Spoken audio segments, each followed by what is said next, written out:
Aries, this is your week ahead astrology forecast from Astrology Motivation by Born Without Boundaries Tarot. I hope you guys are having a fantastic week, and now you'll get to know the astrology and understand everything that happens, whether it's good or bad astrologically. We will go over it, okay? So what we're going to review this week, like every week, is the major planetary aspects and transits that are impacting your natal sun, how they impact your natal sun and what that means for your life. Now, how do you know where your natal sun is located? You use your natal chart. Your natal chart will tell you the exact degree at which the sun sits in Aries, like where in every zodiac sign has 30 degrees. So which degree does your sun sit on in the zodiac sign of Aries? Your natal chart will tell you that. If you don't have a natal chart, it's very easy to get. You could just Google search it, right? And a ton of websites will pop up. Search free natal chart and a ton of websites will pop up. You'll need your birth date, which you already have. You need your birth time and you need your birthplace. And with that information, you just put it in. They're really easy calculators, and then they'll spit out a full natal chart for you. It's really, really easy. Now, for those of you who don't have time to do that or aren't interested in doing that, I will estimate what the correlating dates are, but that's not always completely, that's not as accurate as you can get with knowing where your natal sun is actually positioned on your natal chart. So think about it. If you don't have your natal chart, at least think about getting it. So if your natal sun is positioned somewhere between 0 and 9 degrees Aries, you are Aries 1 because your natal sun falls in the first decan of Aries. A decan is a group of 10 degrees. If your natal sun falls between 10 and 19 degrees Aries, you are an Aries 2. And if your natal sun falls between 20 and 29 degrees Aries, you are an Aries 3. So first we're going to start out really broad, Aries, about the things that are going on that basically impact all of us and that somehow we'll all be affected by. And then we'll whittle it down to those things that specifically Aries should be concerned with. And then I will go all kinds of exact and get into how everything is impacting your natal suns depending on in which decan they lie within. So overall this week, and by the way, this week is April 27th through May 3rd of 2023. A big transit that's happening. Actually, there's no big transits that are happening, but there are big aspects. And those aspects are, as of Saturday the 29th, Neptune is going to be square to Venus. This causes a great deal of kind of falling for BS, right? And losing yourself in the fantasy, falling in love with a fantasy as opposed to even looking at the reality. It's really easy to pull wool over people's eyes in that climate. And since Mercury is still in retrograde, there's going to be a lot of exes texting. And so be forewarned, you might not have the guard up, or it may look better to you than it really should. And if so, the universe is doing that on purpose to bring you into completion or allow you to experience some kind of catharsis that you still need to have with whatever old situation that was. It will not last beyond this week, though. Just an FYI, this is not the sign of somebody returning for good. FYI. We also have Jupiter square Pluto. This is intense energy, to say the least. It is, I'm going to get this done and I'm going to push through it no matter what, kind of relentless energy. It's sort of the roto-rooter. Like, I can get through any clog, the toughest clog, it will happen. It could be painful, it could be stressful, and it could destroy stuff around it, but it'll definitely get through that clog. And I think that that's the mentality of the universe this week is, come on, we've waited too long for some things. We've just got to get them over with and cleaned out. We need this new fresh start. Like, get out of the way of the new beginning. And Mercury retrograde is kind of like drudging up all the old crap as well. Why is it drudging up the old crap? So it's almost like setting us up to be relentless. because it's like, come on, man, we've waited long enough for this stuff. This is a very frustrating Mercury retrograde, especially since in the beginning and even in the first couple of days this week, Mercury is still conjunct to Uranus, which is sort of volumizing and emphasizing the frustrating aspects and what hasn't gotten done and making the technical failures even bigger. You know, so it's a real pain in the ass kind of week. I'm just going to say that to you. This isn't about progress. This is about pushing through and finally getting through, like it's not about moving through the hole, it's about creating the hole. It's about blowing the hole in the wall. Like unclogging the drain. That's what this week is about. So enlightenment and aha and understanding is definitely going to be a theme for this week, but not necessarily actually being able to take any real progressive motions. And we can't really expect that, right? Because of Mercury in retrograde anyway, nothing is really reliable. I would not want to sign contracts or anything right now. I just wouldn't, because there's just something a little bit unreliable about the circumstance. Just an FYI. So Mercury is still in retrograde by Saturday. By what day? I think it's by Friday as well. Mars is going to be quincunx to Saturn. Actually, a lot's happening with Mars, and we really need to get into that. I just said watch here for really shitty relationships. But actually, let's get into this, because Mars is your ruling dignitary, and you guys need to know what's happening with Mars. There's a lot happening with Mars, so let's just dive right into what you need to know as an Aries. So Mars is your ruling dignitary and is currently in Cancer and is between 17 and 20 degrees Cancer. That means it's finishing up this week. It'll finish up the second decan of Cancer. So for those of you in the second decan of Aries, hello, your natal suns are in direct opposition, are square to Mars. You're square your ruling dignitary, right? So it's almost like you're finding it challenging just to behave like yourself. And we'll get into that. Mars in general, by Friday the 28th, is going to be says a square, not semi-square, says a square to Saturn. That's a very frustrating aspect, that sense of laws, rules, regulations, and the way we've always done things getting in my way of progress, irritating, pissing you off, and almost like fighting a losing battle, working too hard just to tread water. That's what's going to feel like.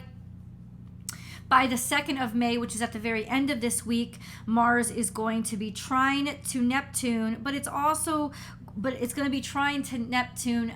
What is that energy? It's kind of like moving forward in faith. To be honest with you, it's like finding a tranquility that says, okay, if I can't move forward any other way, I've got to move forward in faith. I've got to move forward with the way that I pray or what I believe, understanding and learning a deeper connection to the God space and moving forward through that. But all week long, Mars is square to Chiron and sextile to Uranus. Square to Chiron sucks. I'm just going to spell it out for you guys.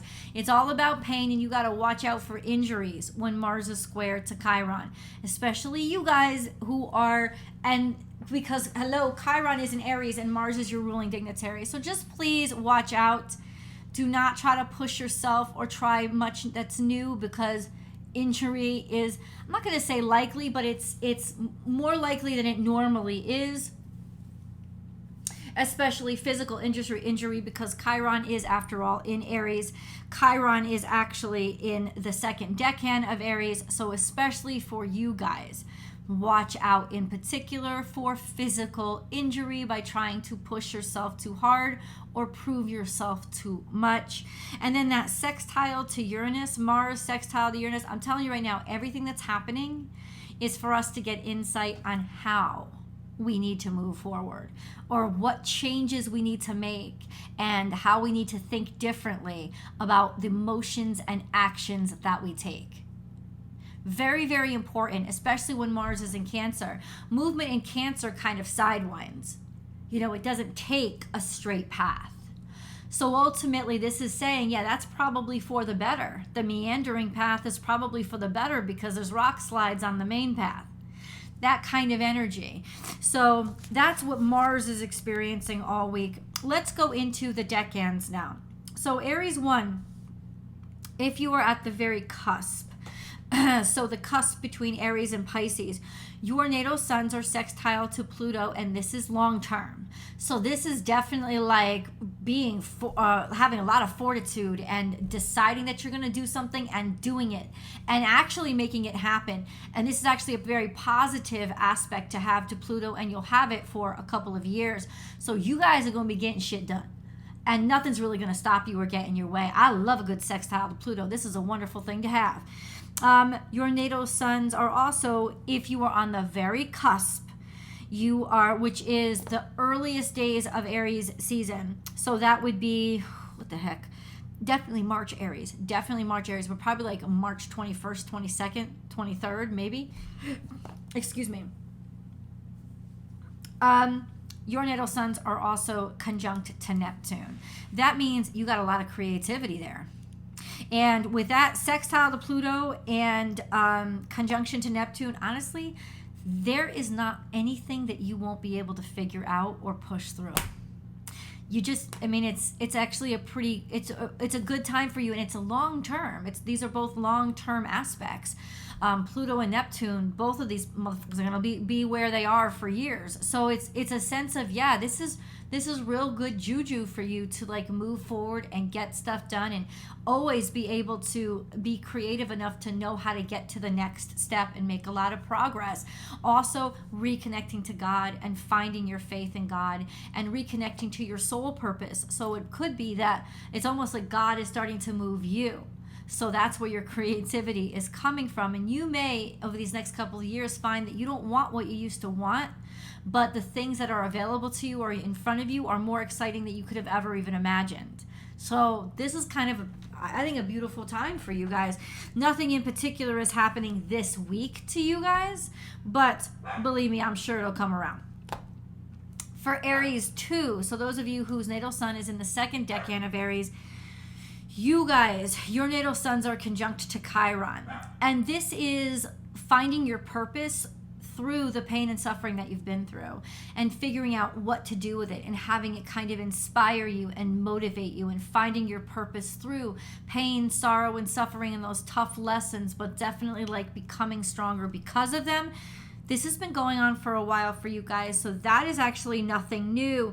But all of this week, Chiron is square to Mars, which means your natal suns are also square to Mars, which means please freaking watch out. It could also be figuring out how to heal past injuries by not making the mistakes again, or pushing yourself too far because you're trying too hard to find purpose or push forward in that purpose, and then you go and re-injure yourself. So please be super, super exceptionally careful, especially those of you born kind of later second decan Aries. I would say, I don't know, 15th, 16th, 17th, you guys around there, maybe 16th, 17th, 18th, you guys around there, because Chiron is at 17 degrees, I think. It's toward the end of the second decan, so it would be you guys who are born later in the second decan of Aries. And then we have sextile to Venus, basically only for the first couple of days. So this is definitely kind of tranquility, happiness, or opportunity when it comes to your money, your finances, your value, feeling valued, feeling valuable. You got until basically Friday to get a haircut, because you won't mess up if you do it then. But if you do it afterward, it's actually not going to be that bad. But just sextile to Venus is a good time to make aesthetic changes to yourself, and also flirt a little bit more. You know, it'll actually really help you. People are going to be finding you uber attractive, and that will open up opportunities for you. If you guys are born at the very end, I wrote this down. If you guys are born at the very end of the second decan, once again, this will kind of affect you all throughout the week. And that'll be good. It's a sextile to Venus, so that can be very fun and playful and getting opportunities because people think you're hot. I'll take it. Mars square all week long. Your natal suns are square to Mars. Like I said, Sun square Mars is very impetuous. Even without the conjunction with Chiron, it's very impetuous, and it could get you into situations that physically you actually cannot handle yourself. So please watch out. If you haven't done something before, this is not a good week for you to try it now. Please be aware of that. Yeah, square to Mars all week, and you'll want to test yourself. It's very kind of aggressive and impulsive energy. So kind of try to chill yourself out before you make any decisions and really think things through. By the 3rd, on the 2nd, your natal suns are actually in direct opposition to the moon, and this is a good time to release and let go of emotions or fears or any kind of thing that you were holding inside. It's almost like your mini full moon. So the full moon is actually a couple of days after that on the 5th, and it's an eclipse too, so holy shit. But this is preemptive since it is opposite your natal sun. Definitely allow yourself to purge, allow yourself to let go and release and make space. This is a good time to do. It could just affect you, like you're a little bit more emotional that day and you don't understand why. It's because the moon is in opposition to your sun. Just an FYI. You could also be having mommy issues or conflicts with the home and family on that day as well, because the moon could represent that as well. 3rd decan, Mars, Aries. So your natal suns are conjunct to Jupiter, but Jupiter is square to Pluto all week long. That's really intense energy of the Roto-Rooter, I'm gonna get shit done. And you are. I think there's a lot of growth and expansion, and you're just sick of waiting at this point. But your natal suns are square to Pluto, so be particularly aware of how you impact others, because you could get to a point where you're just ruthless and you do things or are willing to do things regardless of the way they feel about it. Now, your natal suns are going to be so your natal suns are going to be conjunct Jupiter for the next week or so. Hold